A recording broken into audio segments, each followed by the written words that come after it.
Hello there, my name is Anthony Barocas for Stream Tech Conversations. Streaming is easy, right?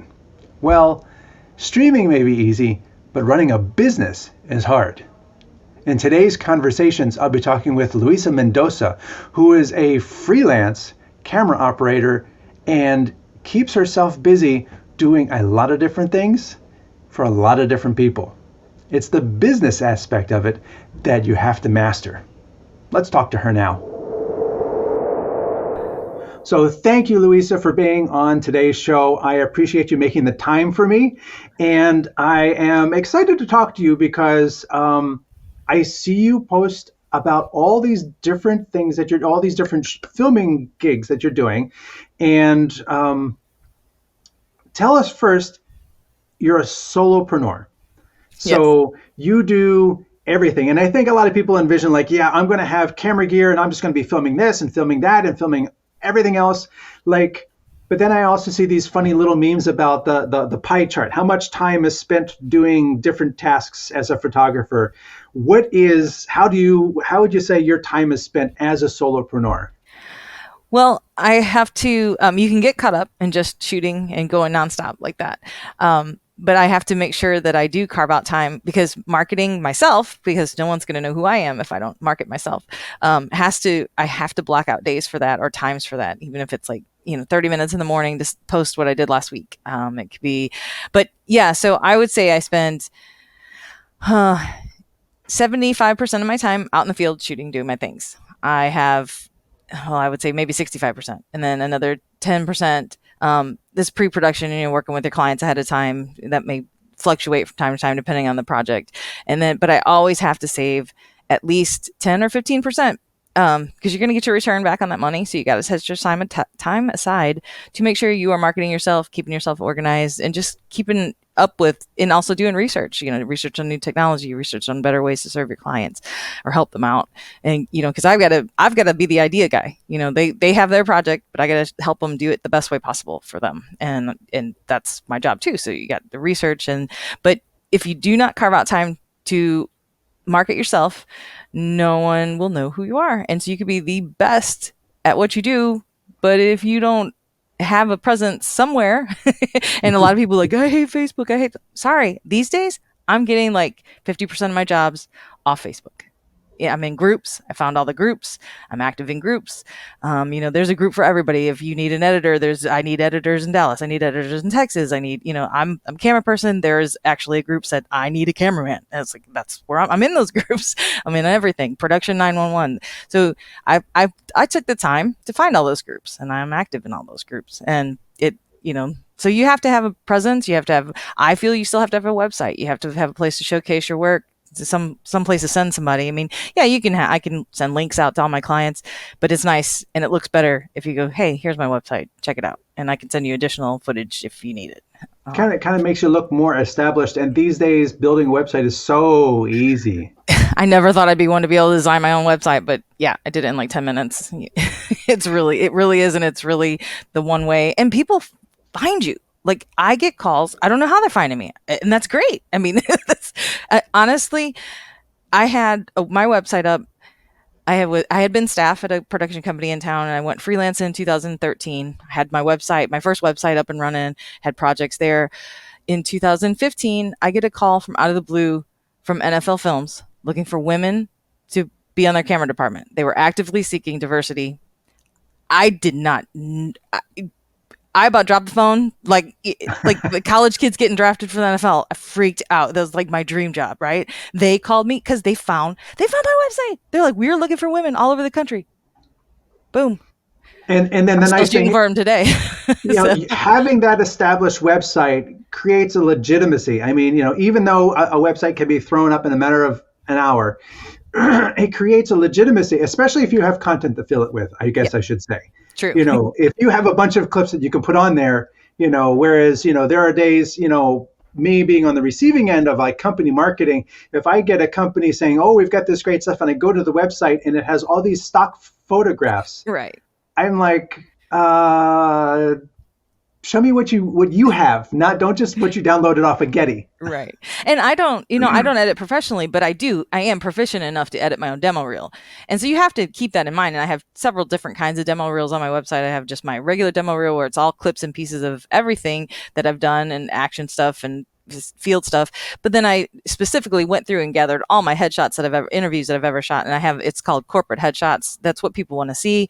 So, you got to put some music to it. DaVinci Resolve is amazing in that it gives you, it makes me look like I'm a graphic designer. It makes me look like everything. It is so easy. It's all templates, so I've got, fade in, fade out graphics and all, and just my little demo, 30-second demo reel, or well, it's a minute 30 because I have headshots in every different possible location, with sunlight, without sunlight, outside. But those are things you have to have, and you have to take the time. You can't just, clip your own stuff. You really should at least be able to edit enough to do something like that, to make a professional demo reel. And if you know a friend, everybody knows an editor friend, and you're cutting together, just give them the stuff. They'll give you a 30-second demo reel in like 2 minutes, because that's just, that's easy. And to an extent though, a camera op is not necessarily, your demo reel doesn't have to look like an editing demo reel. Right. You just cut between the shots at an appropriate point. I mean, you could do it in iMovie. You could do it exactly that. And I throw in, you go free stock music, and I just dump it in under there. Everything fades in and out at the same time. And yeah, I don't have fancy dissolves. I don't have things flying in. You're exactly right. I want them to see what I shot and how it looks. And yeah. Well, this brings up a good point. And I know some people kind of struggle with this. How do you get the rights to show the headshots? Because sometimes, yes, you have access to the footage. I'm lucky. I work with a variety of producers, and I can ask them up front, hey, is this something I can use? Can I get a copy of it when it's finished? And usually if it hits YouTube, I'm pretty much, I'll grab it off YouTube if I have to. But usually if I see it, if it's public domain and it's on their website, I say, hey, can I get a copy of that? I usually ask per project, really. Because, obviously I never ask if it's NDA. Like I shoot for Toyota and we shoot Code Red cars. That's the new model of the car coming out next year. I know I can never use that stuff. And it sucks because I have a bunch of footage of beautiful cars in a big studio. It looks like a commercial and I can't ever use it. But I know that I do it. But yeah, so it's per project, per producer. I know that the clients I get off Production Hub that are coming in out of town, chances are I won't ever get to use that footage. It's sad. But you do have to ask. I know a lot of people that just take the footage. Really got to ask permission. Yeah. And I find it's better to ask in this case, it's definitely better to ask permission, because there could be a whole lot of backstory that you don't know about that, you don't want to throw it up there and then be found out after the fact, because it could be more than just please take it down. It could be a whole other ball of, ball of fire that you don't want to touch. And especially, in today's climate of just, just get the permission. And chances are you'll get a better copy of the stuff if they'll send you the finished piece if it's possible. And then that's and then also if they did some nice grading, and because it's like, we have the camera footage, but we don't have what the finished product looks like. Right. So that is also a benefit too. And I find a lot of clients, unless it's, and you're going to know that going in because you either signed NDAs or you didn't. A lot of clients are like, oh yeah, this is going to be public as soon as it hits public in our company. Yeah, you can have the project. I don't find too many people giving me pushback on that. So. Okay. So let me back up a little bit. And so primarily now you are a freelance camera person. You own or op, as some people say. You own your own gear, or you can be brought in to operate a studio camera or something like that. How does this compare to where you got started, and where did you get started? What did you go to school for? Tell us a little bit about that path. All right. So way back in the day, I started making music videos for my friends' bands in high school. Okay. I didn't realize where I'd wind up, but it was fun for me to do at the time. And then I shot people's weddings, as friends got married in college. I was like, oh, I'll do this. This will be fun. All the while I was studying advertising and marketing at St. Louis University. That's where I'm from, St. Louis. And I thought, but I wanted to be I wanted to manage bands. I wanted to manage rock bands. I was going to go out in the world. And so I was studying marketing and all that stuff. And then I got a job, you get the internship at the ad agency, blah, blah, blah. And I'm, running coffee, whatever, doing all the grunt work, go out on a commercial shoot, and I find my people. Like, it's the crew. It is none of these people in the office. I can't stand these people in the office, but the crew speaks to me. We can speak in movie quotes, and it's perfect. And so then I'm like, how do I do this? And so my best friend had just moved to Dallas with her husband. She followed him with his job, and I found the Art Institute of Dallas. And so I had a full degree and had no intention of going back to school, but they had the music video business down here. And so I moved down here. I only needed 1 year because I had a full degree to get my associates in video production. I was there for 1 year, but I made the most of that time.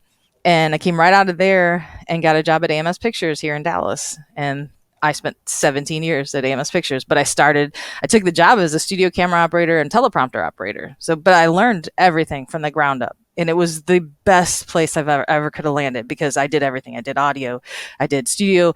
Well, the path to shooting as a DP for them is you got to do multi-camera studio lighting, work the studio first, so if I can, and I found out that once I could light for like 4 cameras and a jib on a talk show style stage, or we did all kinds of things like yoga videos, all kinds of stuff. And I'm lighting these big ass sets.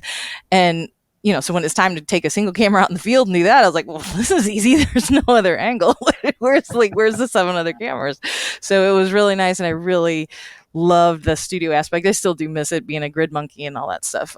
But I'm very proud of the years I spent there. Oh, and I did in the mid 2000s. They got the Vericam. We started shooting. I mean, I was a AC. I loaded real film for commercials. I did everything at AMS, and I was so thankful that they were just like, if you wanted to learn that position, that was one less freelance position they had to hire, so they'd do it. And so I was a dolly grip. I would bet that in the early 2000s, I was the only female dolly grip you ever knew.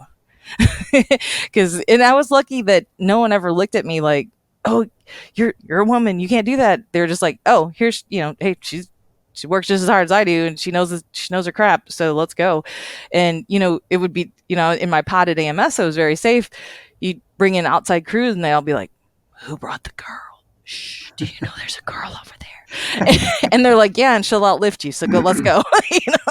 And I'll hustle you. And and on a truck situation, I'm picking up 250 pounds of triaxles, or 250 feet of triaxles. Well, let's go, let's run this. And I did everything. We did truck shoots, sports shoots, and I'm so thankful for that, because I never intended to stay that long, but I kept growing there as a DP and single camera and doing all their high-end corporate stuff, and I loved it. And so I had no intentions of leaving. But then you realize something else is out there. And I don't have to be part of somebody's schedule. I can make my own schedule. And so in 2013, I bought my own camera. I burned no bridges, left AMS with the most mutual respect, and they're still one of my biggest clients. They're one of my top 3. And so I still work over there doing all the things. But I bought my first little camera and went out on my own. What was that first camera? So here's the deal. I bought an HPX 250, Panasonic HPX 250. I bought that because AMS at the time was shooting several different reality shows, and that was the camera they had. And so my plan worked in that I rented my camera to them, because I was one of the only ones in Dallas that had an extra one when they needed extra ones. And I went on the road with somebody else's gear all summer long. So my gear was working, I'm working, and it was the best possible start to freelance life that I could have ever imagined. And then when I got back, I used all that money and I bought my C100 with a bunch of primes and went to corporate, got my corporate game on. So from my C100, I got 2 C100s because it was getting that popular. And then I bought the EVA1, and that was a hard sell. I was deciding between, do I get the Sony FS7 or do I get the EVA1? I was like, well, with EVA1, I get time code and I get all the stuff you'd have to buy extra on the Sony, and I get it cheaper. And it's a beautiful camera, and I love Panasonics. And AMS was a Panasonic house, so I grew up with the Panasonic color science, and I was really familiar with all their cameras. And so I love the Panasonic. And honestly, I still, to this day, the Panasonic EVA1 is the best camera no one ever bought. It is. But then it comes down to, most people are shooting log these days. So is it 4K? Does it do raw log? Then they can color it however they want. And that's right. What I asked him. I was like, okay, you're asking me for an FS7. but are you shooting? We're shooting log, so I'll shoot you a color chart. It'll match. You match that in post. That's the deal. So Yeah, it doesn't yeah. matter what I acquire it on. And once you tell clients that, then they're like, oh crap, yeah, you're right.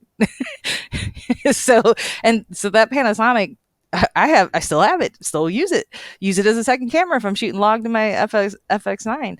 Um, it it paid for my FX9, and that's what I always did too. I always made sure that I took X amount of money away every time, I'd rent that camera out.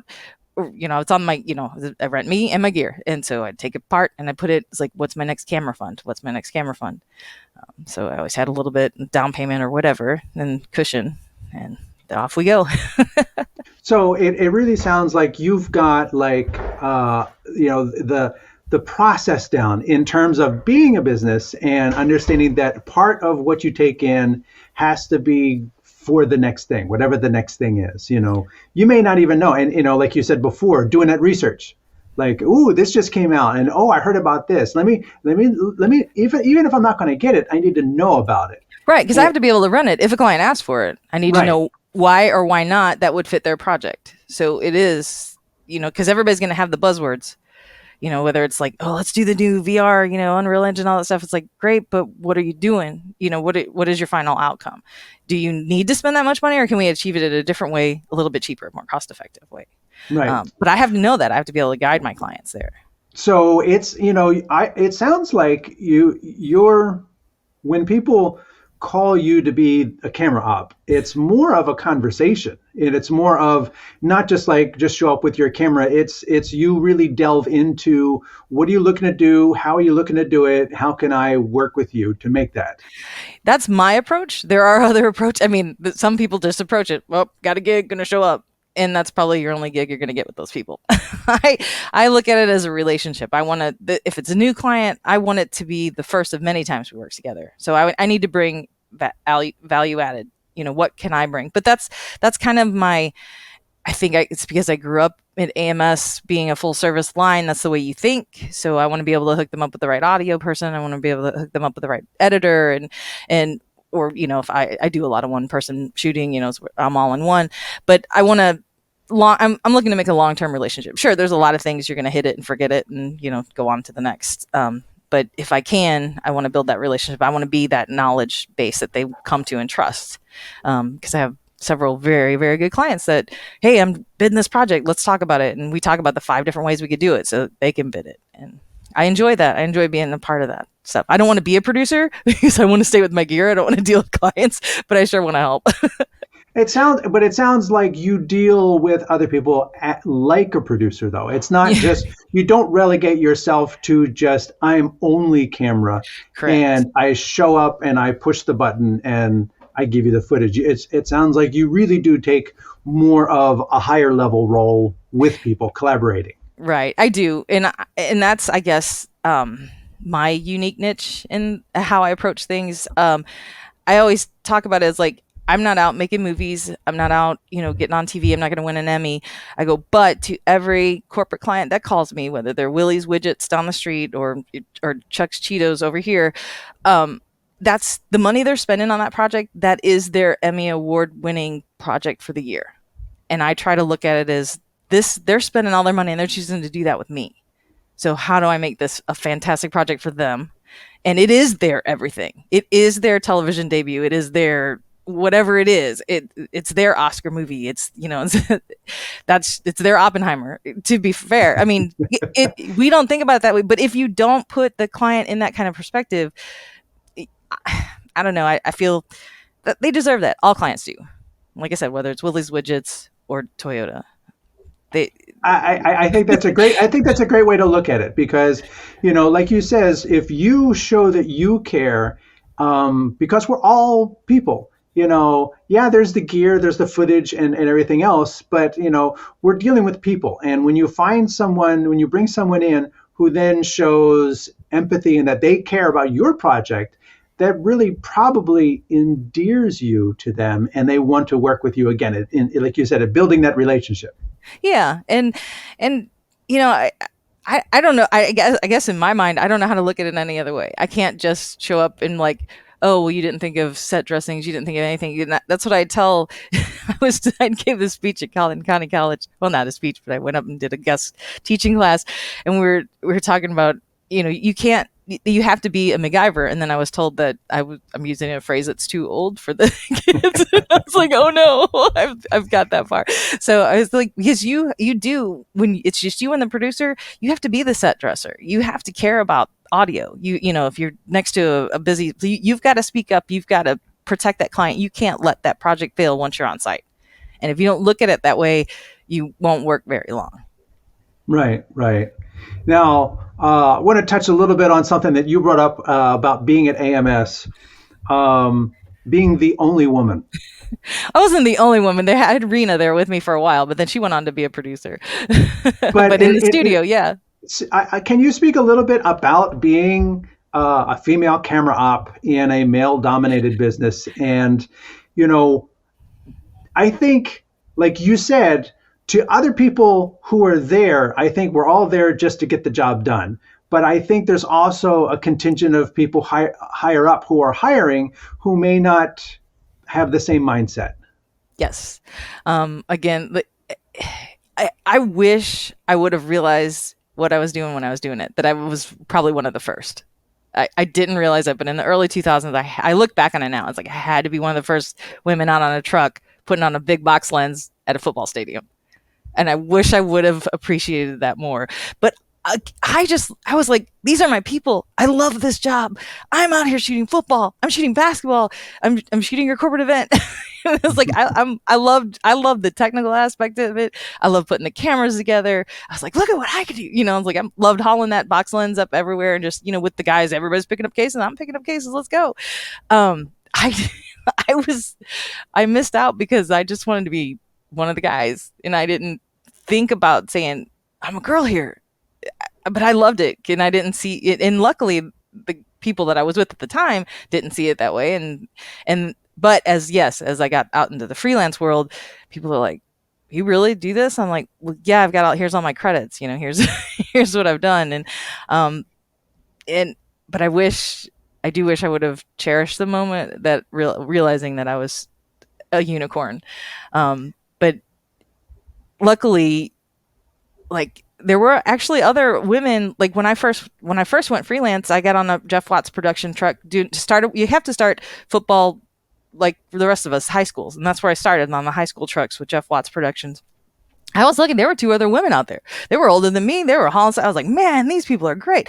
So it was happening. And luckily Jeff he wanted anyone that would work for money, and it wasn't great pay, but it was experience. And that's what I was looking for. I was like, I want sports experience. I don't care. I know I got to start at the bottom, but I don't want to start as a runner. I want to start as a camera operator. So whatever you're paying me, I'm going to take just to get on that truck.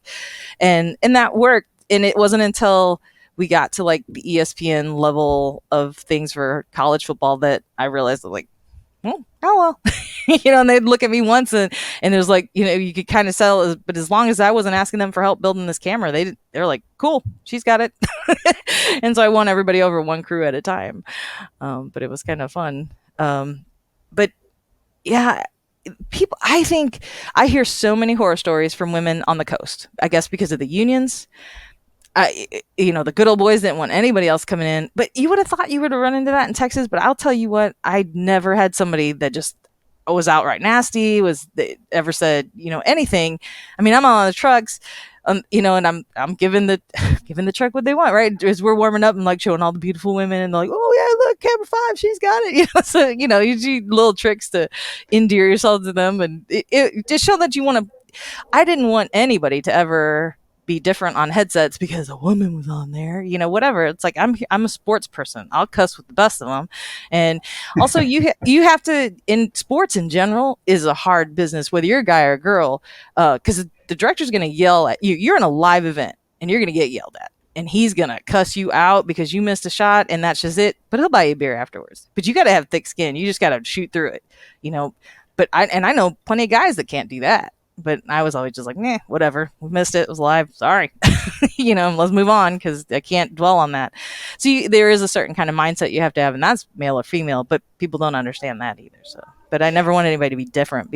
Anybody, and the guys were never going to. They'd be like, "Oh, shoot, I'm sorry." I'm like, "Don't be sorry," and I'd give them just as dirty of a joke back or whatever. It's like so. Yeah, for those who might not know, it's like corporate production, you have a schedule, but if things start a little bit late, that's okay. With sports and broadcast production, that clock is your master, and you got a call time that is usually way, way, way in advance. And you usually have enough time to build, test, have a break, but there are times when shit goes wrong and, you are struggling to get everything together, and 2 o'clock is 2 o'clock, and when the kickoff happens or the ball drops or whatever the sport is, Yeah. at 2 o'clock, everything is going to be going, and you could still be fighting some sort of technical issue, or like you says, there could be stuff going on in the truck that you have nothing. You're good. The power.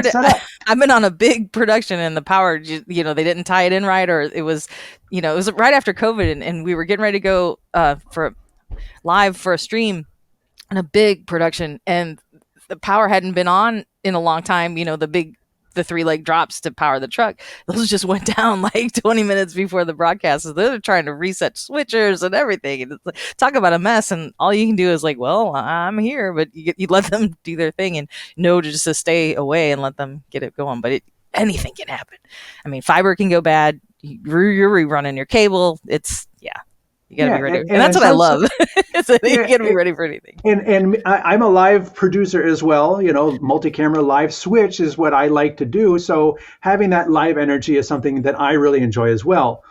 But, there's also times when there's other stuff going on and heads can be heated, and it has nothing to do with you. You, like you says, you kind of have to listen, I'm going to focus on my little thing and I'm doing this, and you put out that fire. I'm not going to contribute to it. Mm-hmm. And if some of that, anxiety bleeds over here, I have to learn not to react to it. Exactly. And just be like, yeah, I understand you're under a lot of stress. I'm just going to keep doing my thing. Exactly. Yep. And it's hard. And I guess it can be learned, but most people get it or they don't, and then they can't, that'll be your last time on the truck. You're like, I just can't. And I've had a lot of people, guys, really like, oh, I can't stand that director. It's like, man, you're in the heat of battle. That's what happens, And I let it go. I never, on to the next. I was like, all right, here's my last case on the truck. I'm out. Thanks. But it's just part of it. And I look at those as like just good, funny stories later on over a beer. It's like, oh yeah, I remember that guy. He lost his crap. We still all have those directors. Like, what are you doing, camera 2? No.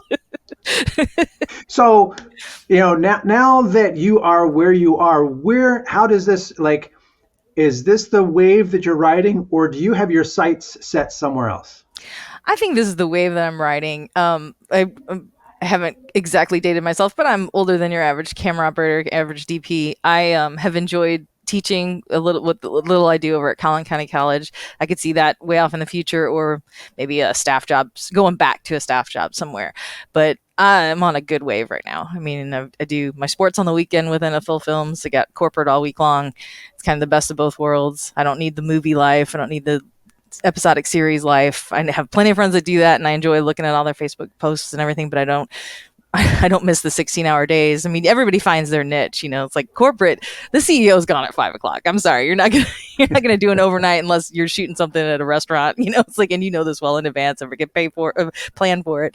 It's so I enjoy what corporate world gives me, and then still gives me time for my fun with sports. Yes, which is also work, but it never feels like work. Now, in terms of you, like you said, you've been doing this for a while. If you met, like you said, you speak at school, you speak at college, and you've probably given this advice. You've got someone, a woman, who is interested in getting into this field, which is, as we know, it's a male-dominated field. What advice do you give them, just in general terms, and then let's just say if they want to be a camera operator as well?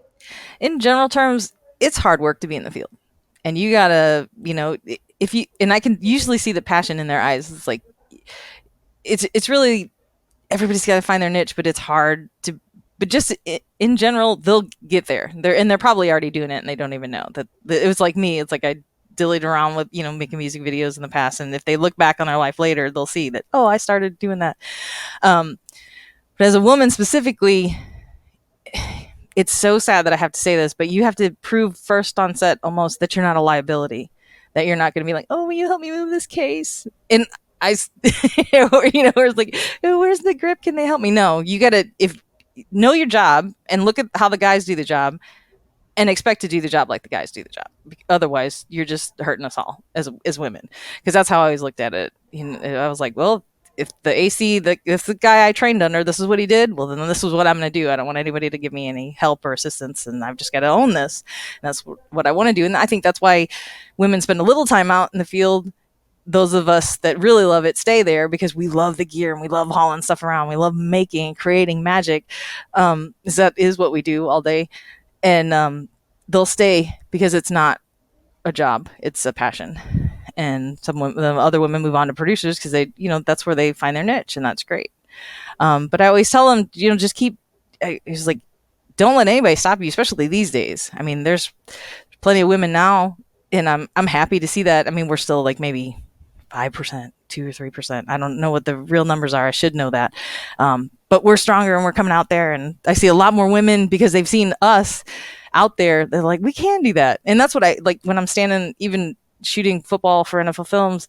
I look around at the girls in the stadium and I hope that they see me with all those guys. There's a string of guys, and then here I am on my camera with my NFL Film shirt on, and I hope that they see me. That's what I think that is a really good point, in that, unlike sports where there's, women's basketball and men's basketball and things like that, there's not women's grip and men's Right. grip. There's a grip team. You Right. are all playing the same playing field, and there's not pink cases for women and black cases for men. 100%. 100%. There all the cases are black. Exactly. And they all weigh 100 pounds, and they are all 2-person lift. Right. And, if you want to play this game, this is the game, and, if you're ready to play the game and you carry your weight, I think people are like, after 5-10 minutes, they're like, oh, you're okay, cool. Yeah. And they have no problem asking you for help. Exactly. Because, when they see me putting up a big box lens with no problem, and then they're like, hey, can you help me over here? And it goes two ways. I mean, I've seen guys that get kicked right off a truck, because, again, they think it's going to be some easy peasy job. And it's like, 1,000 feet of fiber is heavy. So, and you can you coil it? Can you keep up with me? Come on, let me show you how. And 100 feet of triax is heavy. Oh God, yeah. I mean, I'm glad we're on to fiber now. It's like I've been through the triax days. Like we used to have those old reels. You just reel them up. Oh my God. Anyway, I was like, well, reeling it up is easy. Picking up the reel and putting it in the case. Yeah. Or chasing me down the sideline as a handheld camera operator, you're over under. And I mean, I did my days as a utility. But it was, I don't know. I wouldn't trade it for the world. It was so much fun. But well, I think, some people want to skip over that. And I think, though, going through all of that really helps inform, because there are days, yes, you may be a DP now, but at the same time, knowing all the other aspects that lead up to that are really important. That is so true. And I say this about AMS all the time, I would not be nearly as effective on my own if I hadn't done all those different jobs. I had to do client service, I had to do teleprompter, audio, all that stuff. I was part of all of that for years. And AMS was one of those places like, yeah, you might be a camera op today, but we got to use you where we need it, because we got to save money, keep it all in house. So we all had to be versatile. I'm so thankful for that. Because I can. That's why I am such a full service person to my clients. I can really advise on that. In my experience, it's, I've racked it up. And so you usually have a solution for every problem. So for someone starting out, finding a place where they can build that base level of knowledge of multiple disciplines, because it may be like, I want to be camera operator, I want to be DP, but maybe they get enamored with doing audio production. Right. Well, and like I had an editor, he was the best mentor I ever had when I first started shooting, because I brought back my first project. I was all excited. He was going to edit it. And he comes back to me about an hour later. He's like, come in here. And I was like, oh. So I walk in there. He's like, you didn't hold your shots. He goes, you edit this. You tell me how you're going to edit this. And you learn a lot about shooting by editing, and you really do. And that's what I tell them. Like, you got to, shoot some stuff, edit it, see how it flows. Oh my goodness. So I was thankful for him so early. Chuck Brown, bless his heart, rest his soul, he passed this summer from cancer, but he was the best guy at AMS, and I knew that if my editor was happy with my stuff, then I was doing good. I don't think I ever cared. I did not care about the producers liking it, but if Chuck said it was good, then I was good. Yeah, but yeah, and I tell them, I was like, you see a lot of churches, nobody wants to work for a church, but you are going to get to do everything. And it's going to be invaluable. You can stay anywhere a year. You really can. And sometimes you get surprised yourself and you stay longer as you start getting promoted and whatever. It's like, but you can deal with any content for a year.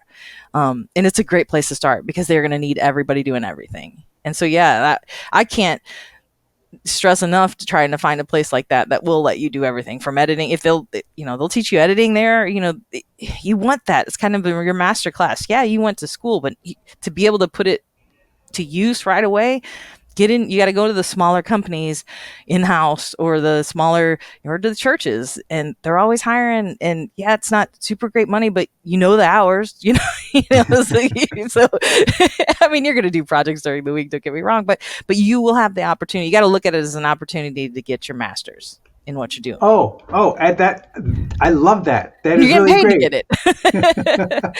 You're getting paid to study. Yes. And they expect you right out of school to kind of fail a little bit. So they're going to help you. And that's, yeah.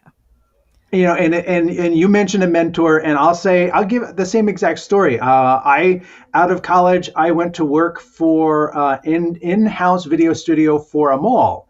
And my mentor, Jim Davey, did the same thing. It's like you go out and shoot coverage of an event, and then you come back in the edit and you look at things, and it's like, and he taught me, he says, they're postcards that move. Just stay on the shot, let it happen, and when that moment is done, then you go get another postcard. But you got to let it happen. If you don't give me a story within the shot, it does me no good. And, and to this day, I see people shoot stuff for me, and it's like they're getting set up, and they stay there. Did you count to 6? And then just stop because nothing happened in that moment. Right. I need something. I need a story to tell. And the, like you said, editing your own stuff or having an editor sit with you and say, look, there was the start of something happening, and then you stopped. You look at the footage you're shooting so that you can see what's happening and capture a moment and then move on. Yep. And that is so important. And I was lucky I had so many mentors, but Chuck he was the one. I mean, obviously he's the editor, so he's like the silent captain of the ship, really. But I had other people too that helped me when I went freelance. They had gone on ahead of me, and they're like, make sure you're, just the little things. Make sure you're putting 30% away out of every check to pay your taxes. Make sure you're doing it quarterly, and just all the little business mentor things. Your miles. Track that. If you were going to work, start at, they just gave me all the tips and tricks. And I'm so thankful for the people. And that's what I try to spend when I'm talking at Collin County College, a little bit about the business of it, what's tax deductible, what's not, any kind of, continuing education or advertising for yourself, whether that's your website, any web presence that you need, that's all tax deductible, 100% if you're advertising yourself. So, spend the money on the production hub profile, spend the money on your websites, host it in a good spot, because that comes right off your taxes. It only helps you out. But people forget about that, those, the business things. And so I try to give those out too. I that's the one thing I wish they had in production colleges, running your own business 101, every tax deductions, estimated taxes. Wait, do I have it right here? I think they literally just came in, estimated taxes. Yep, exactly. 101, saving for the future, and also managing the clients and managing the data and relationships. And I always tell them, like, if you got a psychology class that you can take in college, take that too, because you're going to need that to deal with all your different clients' personalities. So, like, take all the psychology classes you can. I had not thought of that, but yeah, that makes a lot of sense. Communication classes and things like that, because different people communicate differently. One client only wants email. One client, wants a response instantaneously on text. Another person only communicates on email. And when you call, they're never available. I'm just like, different people communicate in different methods, and you just have to be adaptable. So yeah, I always say, you got to be almost a psychologist first, figuring out their personality, and then you're like, okay, now let's read that book and how to deal with this type of personality. It's like, okay. But it helps. I mean, it all helps. But, so I try to give them my 20 plus years. I mean, I guess 25 years of experience now in a nutshell, which is hard to do in like a 2 or 3 hour class. That's very true. So what do you have coming up this year that you're looking forward to? What big things you got coming up? I love shooting all the stuff over at Toyota. I'm lucky that I'm up there a lot. But I can't wait for football to start back up. So football is the big thing. It is, because it's so out of the ordinary. I mean, I do tons of high-end corporate headshots, and I love traveling for my. I shoot a lot for BNSF Railroad. I love being on the road doing their stories, and because we're with the safety team, so we're always out in the field, and that's a lot of fun. And I love shooting trains, and I love learning about all the different. I had no idea how our freight shipped until I started working over there, and just how detailed all that was. So as much as I love all my different clients, football is so different from what I do. It's like I'm always excited for either the NFL specials to start up, because we'll start doing football lives for the people that are coming up with the Hall of Fame, and then spring training camp will start, or summer camp will start. And hopefully I'll get to do some wire cameras with the coaches again, like I did last year. So very, very cool. But I mean, I have all kinds of stuff coming up, but football's it. Well, Luisa, thank you very much for taking the time to talk with us about, your business, your marketing, your experience, and giving a little bit of advice and, ideas to people who are looking to start out in this business. And hopefully that can really pay off, and we can get more talented women into the production community. Yeah, I'm excited to see the pipeline. When I do go to the colleges, there are women coming up, and I'm excited to see them because they're out there hustling. And so that it gives me joy to see them coming up and see so many more female faces in the classrooms. And you can do it, ladies. Just go do it. Don't worry about it. Just stop thinking about you being a woman. Just think about you being a camera operator, filmmaker, whatever, your content creator. That's us. And it's so much easier now because of we have access. We're content. Everybody's a content creator. And like back in the day, you had to really work hard to get your stuff seen. Not anymore. Start your own channel. Do your own thing. Yep. But Anthony, thank you for talking to me, and thanks for having me. So I hope this conversation has helped you understand that it's not just the streaming, but it's also the business part that you need to master. My name is Anthony Barocas for Stream Tech. Thanks for watching.